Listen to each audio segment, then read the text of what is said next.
সাবধান, টাকার বিনিময়ে চাকরি পাওয়া সেই শিক্ষকদের তালিকা প্রকাশ করলো এসএসসি। তাছাড়া তোমাদের কি নিয়োগ প্রক্রিয়া স্বচ্ছতার সাথে সম্পূর্ণ হবে নাকি পুরো প্যানেলটাই বাতিল করে দেওয়া হবে? তাছাড়া তোমরা অনেকেই জানো যে কালকে শিক্ষামন্ত্রী ব্রাত্য বসু জানান যে এসএসসির মতো স্বচ্ছভাবে পরীক্ষা দেশের কোথাও হয়েছে বলে আমার জানা নেই।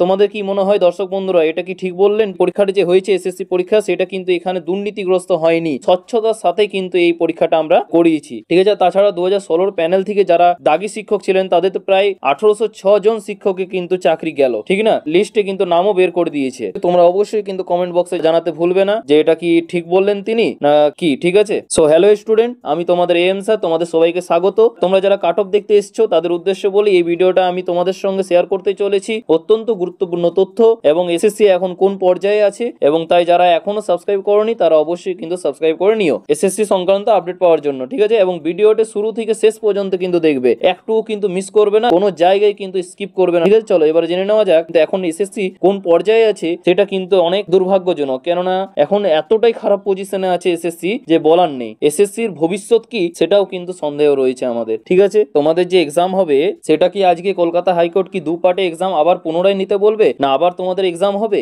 এদিকে ফ্রেশার আর অন্যদিকে যোগ্য শিক্ষকদের কি রায় আসতে পারে, কিন্তু এই বিষয় নিয়ে অনেক ফ্রেশার চাইছে যে হ্যাঁ, দুই পার্টে এক্সাম হোক, আবার নেওয়া হোক, এবং দুটো পার্টে আলাদা আলাদা নিয়োগ করা হোক, ঠিক আছে। অবশ্যই এই যদি দিতে চাইছো তাহলে অবশ্যই কিন্তু নেওয়া হোক এই দুটো পার্টে। না দেওয়ার ইচ্ছা থাকে তাহলে অবশ্যই কিন্তু কমেন্ট বক্সে জানাবে, ঠিক আছে। আর আমার তো মনে হয় দুটো পার্টির ভাগ করে দেওয়াই ভালো, কারণ আবার এক্সাম হোক কোনো প্রবলেম নেই, কিন্তু 2 মাস কিন্তু সময় দেওয়া দরকার। আর তাছাড়া প্রায় 10টি বছর কিন্তু অপেক্ষা করেছে ফ্রেশার, আর নয়, এবার আমাদের সলিউশন বের করতেই হবে, তাতে আন্দোলন করে হোক কিংবা শান্তিপ্রিয় ভাবে হোক, ঠিক আছে। তাছাড়া আমরা এখন হাইকোর্টের, কলকাতা হাইকোর্টের অপেক্ষায় আছি। বিচারপতি অমৃতা সিনহা বেঞ্চ থেকে কি রায় আসছে তা অবশ্যই কিন্তু আমরা ওয়েট করে আছি।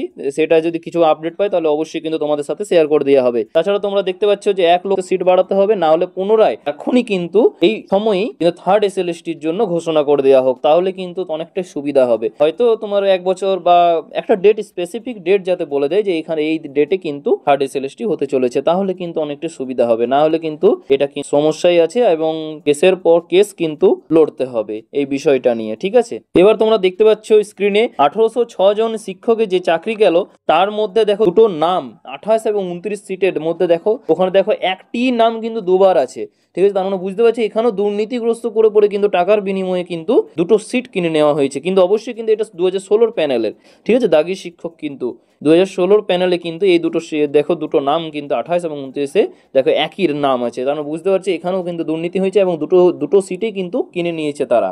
এবার বলি যে এসএসসি এর ভবিষ্যৎ কোথায় গিয়ে দাঁড়াচ্ছে এখন, ঠিক।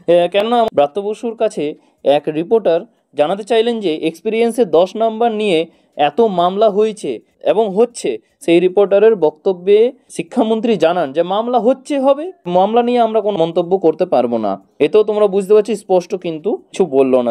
তোমরাই বলো যে কমেন্ট বক্সে যে তোমরা এর জন্য কি রিপ্লাই দিতে চাও। এবার তোমাদের সঙ্গে একটু মামলাটা কি হয়েছিল সেটা নিয়ে একটু তোমাদের সামনে তুলে ধরছি। তাছাড়া তোমরা অনেকেই জানো যে মহামান্য সুপ্রিম কোর্ট এই এসএসসি সংক্রান্ত 44টি মামলায় বিচারপতি সঞ্জয় কুমার জানান যে আমরা তো আলাদা আলাদা এক্সাম নিতে বলেছি, কিন্তু এসএসসি দুটো একসাথে নিয়েছে। 2016 প্যানেল থেকে বাদ হওয়া যোগ্য এবং অযোগ্য শিক্ষক এবং ফ্রেশারদেরকেও কিন্তু একসাথে এক্সাম নিয়েছে, এটা আমরা বলিনি, তো মহামান্য সুপ্রিম কোর্ট কিন্তু এটা বললো। এবার চলে আসি যে তোমাদের প্যানেলটাই কি তাহলে কি বাতিল করে দেওয়া হবে নাকি 10 নম্বরটা বাদ করে দেওয়া হবে। ঠিক, প্রথম বলি সম্ভাবনা কিন্তু অনেকটাই রয়েছে যে তোমাদের হয়তো 10 নম্বরটা হয়তো বাতিল করে দেবে, তাহলে কিন্তু একটা কিন্তু এই টাইপের রায় আসতেই পারে যে গোটা প্যানেলটাই বাদ করে পড়ে দুটো পার্টে কিন্তু এক্সামটা যাতে নেওয়া হয়, ঠিক আছে। এখন দেখা যাক কি আসে। শুনানি কিন্তু আজকে রয়েছে, আজকেই এই রায় কিন্তু দেবেন বিচারপতি অমৃতা সিনহা, দেখা যাক কি হয়। তাছাড়া কালকে স্পষ্ট জানিয়েছেন যে 5,25,000 চাকরি প্রার্থীর সম্পূর্ণ ডাটা কিন্তু আপলোড করতে বলেছেন এসএসসি মাননীয় বিচারপতি অমৃতা সিনহা, ঠিক আছে। যে 10ই ডিসেম্বরের মধ্যে কিন্তু যত ডাটা মানে যতজন এক্সাম দিয়েছে তাদের কিন্তু ওই যে 5,25,000 তাদের কিন্তু সম্পূর্ণ ডাটা কিন্তু আপলোড করতে হবে অনলাইনে, যাতে সব আম পাবলিকও যাতে দেখতে পারে যে হ্যাঁ এখানে কি দুর্নীতিগ্রস্ত শিক্ষকেরা আছে বা দাগি শিক্ষকেরা আছে কি না, বা অযোগ্য শিক্ষক, সেটাও কিন্তু দেখতে পারবে তোমরা। তাছাড়া এখন এর মন্তব্যে কিন্তু শিক্ষামন্ত্রী জানান যে তো সহজে আপলোড করা যাবে না, কিন্তু হ্যাঁ করে দেবো আমরা। কেন কেন করা যাবে না, কারণ হচ্ছে সার্ভার ক্র্যাশ হয়ে যেতে পারে, তাই এই জন্য কিন্তু তাড়াতাড়ি কিন্তু আপলোড করা যাবে না, কিছুদিন সময় লাগবে, কিন্তু হ্যাঁ আপলোড করে দেবে। দেখা যাক এবার কি হয়, কিছু তো বলা যায় না এখন। এসএসসির এই দুর্নীতিগ্রস্ত শিক্ষক নিয়োগে তোমাদের হয় 9, 10 এবং 11, 12 এর ভবিষ্যৎ কি ঠিক হতে চলেছে, ঠিক আছে? তোমরা অবশ্যই কিন্তু কমেন্ট বক্সে জানাও।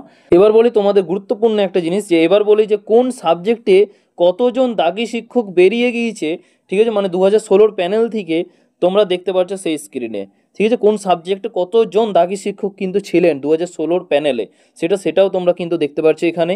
এবং বিচারপতি অমৃতা সিনহা অত্যন্ত গুরুত্বপূর্ণ সহ মন্তব্য করেছেন, যে তিনি জানান যে এসএসসির পরীক্ষা কি হবে কেউ জানে না, ঠিক আছে? আর আপনি নথি যাচাইয়ের নিয়ে ব্যস্ত হয়ে পড়েছেন, এর ফলে তোমাদেরও এখন চিন্তায় আছো যে সেকেন্ড ডিবি লিস্ট সত্যি বেরোবে 11, 12, নাকি অযোগ্য শিক্ষকদেরকে কিন্তু টাকার বিনিময়ে ঢোকানো হবে। তোমরা অবশ্যই কিন্তু কমেন্ট বক্সে জানাও। প্রথম বলে রাখি, সেকেন্ড লিস্ট কিন্তু বেরোবে, এবার দেখা যাক কতটা ডিলে হচ্ছে। ডিলে হলে তো কোনো বলা যাবে না, কিন্তু হ্যাঁ আমাদের কিন্তু সেকেন্ড লিস্ট বেরোবে। কি হবে এখন বলা এখন বহু মুশকিল, অপেক্ষা করো। যারা চ্যানেলে নতুন অবশ্যই কিন্তু চ্যানেলটিকে সাবস্ক্রাইব করে নিও, কিছু আপডেট এলে তাড়াতাড়ি কিন্তু তোমাদের সামনে তুলে ধরবো, ঠিক আছে? এবার বলি আজকের রায় ভালো হবে যদি আপডেটটা আসে যে হ্যাঁ 70-এর মধ্যে যদি রেজাল্ট বেরোয় 9, 10-এর, তাহলে 70-এর মধ্যে যদি রেজাল্ট বেরোয় তাহলে কিন্তু তোমাদের অনেকই চান্স আছে। হয়তো 10 নম্বরটা যদি বাদ করে দেওয়া হয় তাহলে কিন্তু ফ্রেশারদের অনেকটাই চান্স আছে যে চাকরিটা সুনিশ্চিত করে দেওয়া, ঠিক আছে? এই কারণে তোমাদের সামনে একটা 9, 10-এর কাট অফ কিন্তু তোমাদের সামনে তুলে ধরলাম, ঠিক আছে? এইটা যদি 70-এ হয় তাহলে কিন্তু এই কাট অফটা কিন্তু যাবে। আবারও বলছি, এটা আমি আগেও দিয়ে রেখেছি, এবং এখনও তোমাদের সামনে যারা দেখোনি এখনো পর্যন্ত তারাও দেখে নাও 9, 10-এর কাট অফ কীরকম যেতে পারে। 70-এ যদি 70 বের হয়, এখনও বলা যাচ্ছে না যে হ্যাঁ 70-এ বেরোবে না, যদি বেরোয় 10 নম্বরটা যদি পরে দেওয়া হয় তাহলে কিন্তু তোমাদের এই টাইপেরই কিন্তু কাট অফ আসতে চলেছে। সো দেখে নাও একবার। তোমরা দেখতে পাচ্ছ যে WB SLST class 9, 10 expected cut off 2025, এটি কিন্তু 70-এর মধ্যে করা হয়েছে, ঠিক আছে? যদি এক্সপিরিয়েন্সের নাম্বার যদি না থাকে সেই হিসাবে, ঠিক আছে? আর দেখো ক্যাটাগরি ওয়াইজ কাট অফ দেওয়া আছে। প্রথমে দেখতে পাচ্ছ তোমরা বেঙ্গলি তোমাদের জেনারেল মেল এবং ফিমেল কাট যাবে 58 to 60, ওবিসি এ তে তোমাদের যাবে 54 to 56, ঠিক আছে? ওবিসি বি তে তোমাদের যাবে 55 to 57, এসসি তে তোমাদের যাবে 52 to 54, এসটি তে তোমাদের যাবে 48 to 50, পিডব্লিউডি তে তোমাদের যাবে 45 to 47। তারপর তোমরা দেখতে পাচ্ছ ইংলিশে তোমাদের 57 টু, জেনারেল মেল এবং ফিমেল কাট যাবে 57 to 59, ওবিসি এ তে তোমাদের যাবে 53 to 54, ওবিসি বি তে তোমাদের যাবে 54 to 55, এসসি তে তোমাদের যেতে পারে 51 to 53, এসটি তে তোমাদের যেতে পারে 47 to 49, পিডব্লিউডি তে তোমাদের যেতে পারে 44 to 46। তারপর তোমরা দেখতে পাচ্ছ 3 নম্বরে হচ্ছে হিস্ট্রিতে তোমাদের জেনারেল মেল এবং ফিমেল কাট যেতে পারে 56 to 58, ওবিসি এ তে তোমাদের যেতে পারে 51 to 53, ওবিসি বি তে তোমাদের যেতে পারে 53 to 55, ও এসসি তে তোমাদের যেতে পারে 50 to 53, এসটি তে তোমাদের যেতে পারে 46 to 48, পিডব্লিউডি তে তোমাদের যেতে পারে 45 to 46। তোমরা দেখতে পাচ্ছ 4 নম্বরে হচ্ছে জিওগ্রাফি তোমাদের মেল এবং ফিমেল কাট যেতে পারে 57 to 58, ওবিসি এ তে তোমাদের যেতে পারে 50 to 52, ওবিসি বি তে তোমাদের যেতে পারে 52 to 53, এসসি তে তোমাদের যেতে পারে 49 to 51, এসটি তে তোমাদের যেতে পারে 45 to 47, পিডব্লিউডি তে তোমাদের যেতে পারে 42 to 43। তারপর তোমরা দেখতে পাচ্ছ ম্যাথমেটিক্যাল সায়েন্সে তোমাদের দেখতে পাচ্ছ জেনারেল মেল এবং female cut 59 to 61, OBC A তে তোমাদের যেতে পারে 54 to 55, ওবিসি বি তে তোমাদের যেতে পারে 55 to 56, এসসি তে তোমাদের যেতে পারে 52 to 53, এসটি তে তোমাদের যেতে পারে 47 to 49, পিডব্লিউডি তে তোমাদের যেতে পারে 42 to 45।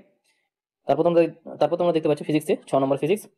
তারপর ফিজিক্যাল সায়েন্স তোমাদের যেতে পারে জেনারেল মেল এবং ফিমেলের জন্য 56 to 58, তো ওবিসি এ তে তোমাদের যেতে পারে 52 to 53, ওবিসি বি তে তোমাদের যেতে পারে 53 to 54, ওবিসি এসসি তে তোমাদের যেতে পারে 50 to 51, এসটি তে তোমাদের যেতে পারে 45 থেকে 46, পিডব্লিউডি তে তোমাদের যেতে পারে 40 to 41। তারপর তোমরা 7 নম্বর দেখতে পাচ্ছ লাইফ সায়েন্সে জেনারেল মেল এবং ফিমেলের জন্য কাট যেতে পারে 57 to 59, ওবিসি এ তে তোমাদের যেতে পারে 52 to 54, ওবিসি বি তে তোমাদের যেতে পারে 54 to 55, এসসি তে তোমাদের যেতে পারে 52 to 53, এসটি তে তোমাদের যেতে পারে 47 to 48, পিডব্লিউডি তে তোমাদের যেতে পারে 43 to 44। তারপর তোমরা দেখতে পাচ্ছ 8 নম্বর উর্দু তোমাদের জেনারেল মেল এবং ফিমেলের জন্য কাট যেতে পারে 58 to 59, ওবিসি এ তে তোমাদের যেতে পারে 50 to 52, ওবিসি বি তে তোমাদের যেতে পারে 53 to 54, এসসি তে তোমাদের যেতে পারে 50 to 51, এসটি তে তোমাদের যেতে পারে 47 to 48, পিডব্লিউডি তে তোমাদের যেতে পারে 40 to 41। তারপর তোমরা দেখতে পাচ্ছ 9 নম্বরে হিন্দিটা হচ্ছে জেনারেল মেল এবং ফিমেলের জন্য কাট যেতে পারে 57 to 58, ওবিসি এ তে তোমাদের যেতে পারে 53 to 54, ওবিসি বি তে তোমাদের যেতে পারে 54 to 55, এসসি তে তোমাদের যেতে পারে 52 to 54, এসটি তে তোমাদের যেতে পারে 48 to 49, পিডব্লিউডি তে তোমাদের যেতে পারে 45 to 46।